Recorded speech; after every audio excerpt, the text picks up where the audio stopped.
आज हम आपको दिखाने वाले हैं कैसे अक्षरा सिंह ने इस दिवाली सजाया है अपना घर। तो पूरा वीडियो जरूर देखें। से धन्यवाद उन 60 लाख भोजपुरी दर्शकों का जिन्होंने हमें प्यार दिया। अगर हमारे चैनल में आप नए हो तो चैनल से जुड़ जाओ, चैनल को सब्सक्राइब कर लो, घंटे के आइकन को अक्षरा सिंह ने तो सबको दिवाली की बधाई भी दे दी और उन्हें यह भी कहा कि बुराइयों के साथ साथ आपकी सारी दुख दर्द सब जलकर राख हो जाए और अच्छी शुरुआत हो। तो जी हाँ दोस्तों, इसी उपलक्ष्य में आज दिवाली के दिन अक्षरा सिंह ने कुछ अपने घर की ऐसी वीडियो शेयर की है जिसमें वो घर की सजावट करवा रही हैं। तो आगे आप वीडियो देख सकते हैं कि अक्षरा सिंह ने पूरे फूल मालाओं से अपने घर को खूबसूरत बनाया और देखने में भी काफ़ी खूबसूरत लग रहा है। आप सभी को बता दूं कि कोविड के बाद से चाइना चीज़ों को हमारे यहाँ पे बैन कर दिया गया था और इस चीज़ का पूरा ख्याल रखा है अक्षरा सिंह ने।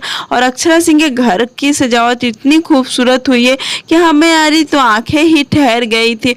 आपको बता दूं कि सुबह सुबह अक्षरा सिंह ने यह पोस्ट किया और सबको कहा कि हैप्पी दिवाली और आप सेफ दिवाली मनाएं, क्योंकि इस समय गवर्नमेंट की तरफ से हमें पटाखे जलाने की इजाज़त नहीं है। इस बात का ध्यान रखते हुए अक्षरा सिंह ने सबसे यह अनुरोध किया कि आप ऐसा ही करें। आपको बता दूं कि अक्षरा सिंह काफ़ी ज़्यादा बिजी अपने छठ गीत और अपने फिल्म को लेकर, फिर भी उन्होंने दिवाली के मौके पर अपने फैंस को नहीं भूला और सबके लिए उन्होंने पोस्ट कर दिया। आप पोस्ट देख सकते किस तरीके से अक्षरा सिंह ने दिवाली को अच्छे से मनाने के लिए सबका विश किया है। वैसे बता दूं कि इस समय अक्षरा सिंह मुंबई के लिए रवाना हो चुके हैं, क्योंकि उन्हें मुंबई में अपने फिल्म को कंप्लीट करना है, इसीलिए अक्षरा सिंह मुंबई के लिए रवाना हो चुके हैं। उन्होंने अपने स्टोरी में शेयर किया था।